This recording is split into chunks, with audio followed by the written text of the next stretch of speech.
కల్కి పార్ట్ 2. ఒక్కసారి మీరు ఫ్లాష్ బ్యాక్లోకి వస్తే కల్కి 1లో అశ్వత్థామ శ్రీకృష్ణుడిని కొట్టడానికి వస్తాడు. అప్పుడు శ్రీకృష్ణుడు అశ్వత్థామకు ఒక పంచ్ ఇస్తే ఇక్కడ చనిపోయిన ఏనుగు సైతం వెనక్కి వెళ్తుంది. అప్పుడు శ్రీకృష్ణుడు ఇలా అంటాడు, కలియుగం వస్తుంది, కలి వస్తున్నాడు, ఆ ధర్మం పెరిగిపోయి ప్రపంచమంతా చీకటి అయిపోయినప్పుడు నేను ఇంకో అవతారం ఎత్తాలి. ఆ యుగంలో కలి ఎంత శక్తివంతుడంటే నా పుట్టుకను కూడా ఆపగలడు. కాబట్టి నువ్వు నా గర్భగుడికి కాపలాగా ఉండాలని అశ్వత్థామతో అంటాడు. ఈ డైలాగుకి అర్థం ఏంటి అంటే, ఈ భూమి మీద ఉన్న ప్రజలు ధర్మం అంటే ఏంటో మరిచిపోయి తమ స్వార్థం కోసం, తమ సుఖాల కోసం, డబ్బుతో, అధికారంతో ఒక మనిషిపై ఈజీగా అఘాయిత్యం చేయడం, ఇక స్త్రీలను అయితే లెక్క చేయకుండా బలవంతంగా వ్యభిచారం చేయించడం, మంచి, చెడు, జాలి, న్యాయం వంటివి అన్నీ ప్రజల్లో తుడుచుకొని పోయి అధర్మమంతా పెరిగిపోతుంది. ఎవరితో అయితే డబ్బు ఉంటుందో వాడిదే పై చేయిగా ఉంటుంది. అంటే కలియుగంలో డబ్బు అనేది యూనిట్లో కొలుస్తారు.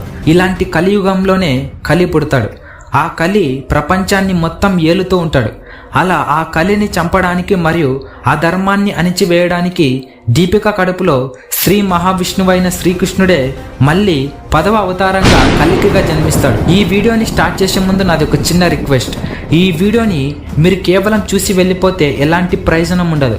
కాబట్టి ఈ వీడియో మరికొందరికి రీచ్ అవ్వాలంటే మీరు తప్పకుండా లైక్ చేయాలి అండ్ కామెంట్ చేయాలి కూడా.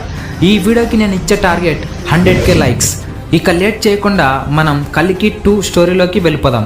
మీరు ఫ్లాష్ బ్యాక్లోకి వస్తే క్లైమాక్స్ సీన్లో ప్రభాస్ దీపికని కాంప్లెక్స్ పాప అని తన బుజ్జి కార్లో దీపికని ఎక్కించుకొని వెళ్ళడానికి ప్రయత్నిస్తూ ఉంటాడు. అప్పుడు అశ్వత్థామ సోదరా ఆగు, నా మాట విను అని అంటాడు. ఇక్కడ ఈ కర్ణుడి కర్ర వలన ప్రభాస్ శరీరంలోకి కర్ణుడు వచ్చి మొదటగా కలి మనిషిని చంపి మొదట్లో దీపికని కాపాడతాడు. కానీ ఆ తర్వాత ఆ కర్ర చేతి నుంచి దూరం కావడం వలన తన శరీరంలో కర్ణుడు వెళ్ళిపోయి భైరవ అయిపోతాడు. అప్పుడు బుజ్జి ఇలా అంటుంది, ఆ బటన్ నొక్కితే ఎక్కడికి వెళ్తామో మనకే తెలియదు అంటుంది. అప్పుడు భైరవ ఆ బటన్ నొక్కుతాడు. అలా నొక్కినప్పుడు అశ్వత్థామ నుండి ఆ బుజ్జి కారు తప్పించుకొని పోతుంది. అప్పుడు ఆ కార్ ఒడిశాలో ఉన్న కోనర్ ఆలయం దగ్గర వెళ్ళి ఆగుతుంది. ఆ ఆలయం కింద ఏదో మెరుస్తున్నట్లు కనబడుతుంది. అప్పుడు భైరవ అక్కడికి వెళ్ళి చూస్తాడు. అది చాలా మెరుస్తూ ఉంటుంది. వాటిని భైరవ తాకుతాడు. అప్పుడు అతని చేతికి, తన ఎదకి కవచ కుండలాలు అతుక్కుంటాయి. ఆ కవచ కుండలాలు ఎవరివో కాదు, మహాభారతంలో మర్చిపోలేని మహావీరుడైన కర్ణుడివి. అలా ఆ కవచ కుండలాలు భైరవకి అతుక్కున్నప్పుడు అతడు చాలా భయపడతాడు. ఆ కవచ కుండలాలు తొలగించాలని చాలా ట్రై చేస్తాడు. కానీ తన వల్ల కాదు. దాంతో భైరవ ఏం చేయలేక ఆ కవచ కుండలాలు అలాగే తన శరీరంపై ఉంచుకుంటాడు. అశ్వత్థామ భైరవని వెతుక్కుంటూ వస్తాడు. అలా అశ్వత్థామ వస్తూ కర్ణుడి యొక్క కర్రని తనతో పాటు తీసుకొని వస్తాడు. అక్కడికి అశ్వత్థామ వచ్చేలోపే కలి కూడా వచ్చి ఉంటాడు. అప్పుడు అశ్వత్థామ వచ్చి కలితో ఫైట్ చేస్తూ ఉంటాడు. ఇక్కడ కలితో అర్జునుడి యొక్క గాంధీవం ఉండటం వలన అశ్వత్థామ తట్టుకోలేకపోతాడు. ఇక్కడ కలికి ఇంత పవర్స్ రావడానికి రీజన్ ఉంది.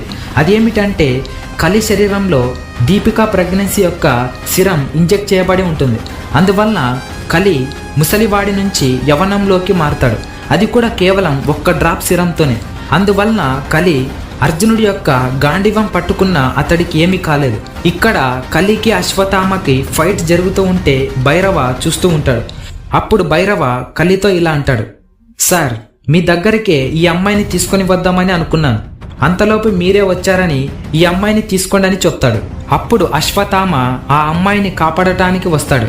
అప్పుడు కలి అర్జునుడి యొక్క గాంధీవంతో ఒక పవర్ఫుల్ బాణం వదులుతాడు. ఆ బాణం ఒక వలలాగా మారిపోయి అశ్వత్థామని ఆ వలలో బంధిస్తాడు. అప్పుడు అశ్వత్థామ ఏం చేయలేక ఆ వలలోనే ఉండిపోతాడు.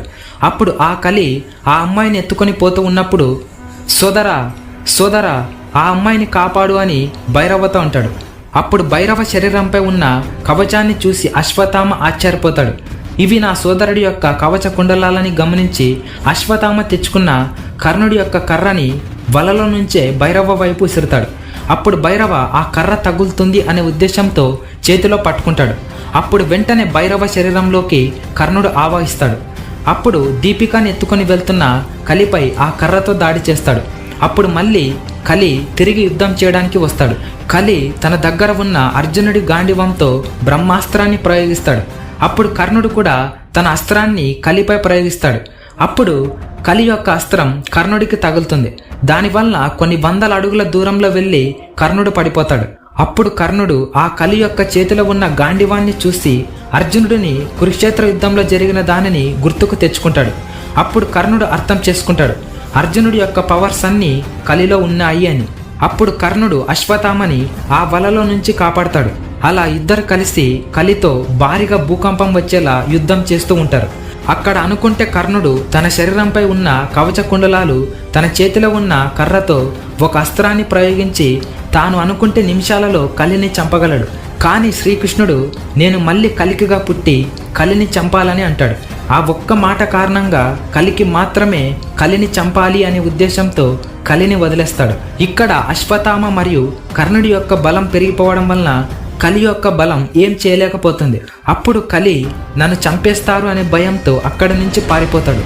ఇక అశ్వత్థామ కర్ణుడు కలిసి దీపికాను నిజమైన శంబాల నగరానికి తీసుకుని వెళ్తారు. ఇంతకుముందు సినిమాలో చూపించిన శంబాల నగరం అది ఫేక్ అయ్యే ఛాన్స్ ఉండవచ్చు. ఎందుకంటే అక్కడ మొత్తం శంబాల నగరం అంతరించిపోయి ఉంది. దాంతో ఇంకో నిజమైన శంబాల నగరం ఉంటుంది. అక్కడ దీపిక రాకను ఎంతోమంది ప్రజలు ఎదురు చూస్తూ ఉంటారు.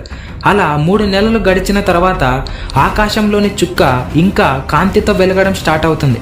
అప్పుడు అదే సమయంలో దీపికాకి పురిటి నొప్పులు స్టార్ట్ అవుతాయి. అప్పుడు అక్కడ ఉన్న స్త్రీలు చాలా ఉత్సాహంతో మా దేవుడు జన్మిస్తున్నాడు అనే ఉద్దేశంతో ఆమెకు సహాయం చేస్తూ ఎదురుగా ఉంటారు. అప్పుడు అదే సమయంలో ముల్లోకాలు నడుపుతున్న శ్రీ మహావిష్ణువైన శ్రీకృష్ణుడు కల్కి అవతారంలో పుడతాడు. ఇక్కడ కల్కి పుట్టుకలో ఇంట్రెస్టింగ్ విషయం ఏమిటి అంటే కల్కి పుట్టుకతోనే అతడి చేతిలో ఒక చక్రంతో పుట్టి ఉంటాడు. అక్కడ చుట్టుపక్కల ఉన్న ప్రజలందరికీ అర్థమైపోయింది శ్రీ మహావిష్ణువైన శ్రీకృష్ణుడు మళ్ళీ కల్కి అవతారంలో పుట్టాడు అని. కల్కి రోజు రోజుకు ఎదుగుతూనే ఉంటాడు. అలా కొన్ని రోజులకు కల్కి పెద్దవాడు అయిపోతాడు. పురాణాల ప్రకారం చెప్పుకుంటే కల్కికి పరశురాముడు చాలా విలువైన విద్యలు నేర్పిస్తాడని ఉంది. ఇంకా పురాణాల ప్రకారం చూసుకుంటే అన్ని విద్యలు నేర్చుకున్న కల్కి కలితో యుద్ధం చేయడానికి సిద్ధమవుతాడు. అదే సమయంలో హనుమంతుడు కల్కికి కుడి భుజంగా సహాయం చేయడానికి వస్తాడు. హనుమంతుడితో పాటు మిగతా 7 మంది చిరంజీవులు కూడా వస్తారు. ఈ చిరంజీవుల్లో హనుమంతుడు, అశ్వత్థామ, పరశురాముడు, మిగతా వాళ్ళు కూడా వస్తారు. ఈ 4 నెలల్లోపే కలి చాలా మంది ప్రెగ్నెన్సీ లేడీస్ యొక్క శిరంతో ఇంకా శారీరక బలాన్ని పెంచుకొని తన శక్తులను పెంచుకొని ఉంటాడు. తన రూపం చూస్తేనే భయపడేలా ఉంటాడు. అప్పుడు కలి ఈ ప్రపంచాన్ని మొత్తం తన గుప్పెట్లో పెట్టుకొని ఏలుతూ ఉంటాడు. ఒకరోజు కలి 1 కోటి మంది అమ్మాయిల యొక్క శిరం కావాలని ఆర్డర్ పెడతాడు. కనీసం చిన్న చిన్న పిల్లల్ని కూడా వదలకుండా గర్భవతులుగా మారుస్తాడు. ఆ చిన్న పిల్లల యొక్క తల్లిదండ్రులు చాలా బాధతో ఏడుస్తూ ఉంటారు. ఎందుకంటే ఆ చిన్న పిల్లల్ని బలవంతంగా వ్యభిచారంలోకి పంపించి శృంగారం చేపించి గర్భవతులుగా మారుస్తాడు. ఇలా ఆ కలి చేసే అన్యాయాన్ని అధర్మాలను చూస్తూ ప్రజలందరూ ఏడుస్తూ ఉంటారు. నిజంగా దేవుడు ఉంటే ఇప్పటికే వచ్చి ఉండేవాడు. ఇంత దారుణం జరుగుతున్నా ఏ దేవుడు రాలేదంటే నిజానికి దేవుడు లేడన్నమాట అని ఒక వ్యక్తి అంటాడు. అప్పుడు బీభత్సంగా గుర్రాల శబ్దంతో కల్కి ఎంట్రీ ఇస్తాడు. కల్కితో పాటు హనుమంతుడు, అశ్వత్థామ, కర్ణుడు, మిగతా చిరంజీవులు కూడా అక్కడికి వస్తారు. కలి మనుషులపై యుద్ధం చేయడం ప్రారంభిస్తారు. ఇంకా అప్పటికి కలి కాంప్లెక్స్లోనే ఉండి ఉంటాడు.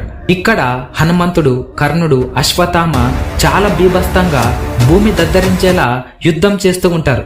అలా ఒక్కసారిగా కాంప్లెక్స్ దద్దరిల్లిపోవడంతో సుప్రీం అయిన కలి తన కళ్ళను తెరిచి తన దగ్గర ఉన్న అర్జునుడి యొక్క గాండివంతో బయటికి వస్తాడు. ఇక యుద్ధం మొదలవుతుంది. కల్కి యొక్క సైన్యం చాలా తక్కువగా ఉన్న కర్ణుడు, హనుమంతుడు, అశ్వత్థామ యొక్క బలాల వలన కల్కి యొక్క సైన్యం దాదాపు మొత్తం అంతమైపోతుంది. ఇక కలి అర్జునుడి యొక్క గాండివంతో కల్కి మీద బ్రహ్మాస్త్రాన్ని ప్రయోగిస్తాడు. అప్పుడు కర్ణుడు వచ్చి తన కర్రతో ఆ బ్రహ్మాస్త్రాన్ని అడ్డుకుంటాడు. ఇక కలికి చాలా భయంకరంగా యుద్ధం జరుగుతూ ఉంటుంది. ఆ యుద్ధం జరుగుతూ ఉంటే ముల్లోకాలు మొత్తం షేక్ అవుతూ ఉంటాయి. కల్కి ప్రయోగించే అస్త్రాలను సైతం కలి ఈజీగా తప్పించుకుంటాడు. ఇక ఫైనల్గా కల్కి తన చేతిలో ఉన్న విష్ణు చక్రాన్ని వదులుతాడు. ఆ చక్రం మొత్తం ముల్లోకాలు తిరిగి ఆ కలి యొక్క తలని వధిస్తుంది. అలా కలి యొక్క జీవితం ముగుస్తుంది. ఇక్కడ ఇంకొక ఇంట్రెస్టింగ్ విషయం ఏమిటంటే ఆ కలియుగంలో అధర్మాన్ని పాటిస్తున్న ప్రజలని చంపి ధర్మాన్ని పాటించిన మిగిలిన 65 కోట్ల మంది ప్రజలని సత్యయుగానికి తీసుకొని వెళ్తాడు. ఆ సత్యయుగంలో ఆ భూమిని యథావిధిగా గంగానది, పర్యావరణంలో చెట్లు, జంతువులు మళ్ళీ పుట్టేలా చూస్తాడు. ఇదంతా అయిపోయిన తర్వాత కలికి అవతారంలో ఉన్న శ్రీకృష్ణుడు ఇలా అంటాడు, ఈ 10వ అవతారంతో ఇక నేను పుట్టనని అస్సలు అనుకోకండి. ఎక్కడైతే అధర్మం జరుగుతుందో ఆ అధర్మాన్ని అణిచివేయడానికి మళ్ళీ పుడుతూనే ఉంటానని, ఈ విషయాన్ని ప్రతి ఒక్కరు గుర్తు పెట్టుకోవాలని చెప్తాడు. ఇలా చెప్పిన తర్వాత ఒక పెద్ద విగ్రహంలోనికి మారిపోతాడు. ఇలా కలి యొక్క కథ ముగుస్తుంది. ఈ వీడియో ఇంతే ఫ్రెండ్స్. ఈ వీడియోలో ఈ కథని కొంచెం పురాణాల నుంచి మరియు సొంతంగా ఊహించి చెప్పడం జరిగింది. ఈ వీడియో మరికొందరికి రీచ్ కావాలనుకుంటే మీరు తప్పకుండా ఒక లైక్ కొట్టేసి ఈ వీడియోని మీ ఫ్రెండ్స్ అండ్ ఫ్యామిలీకి షేర్ చేయండి.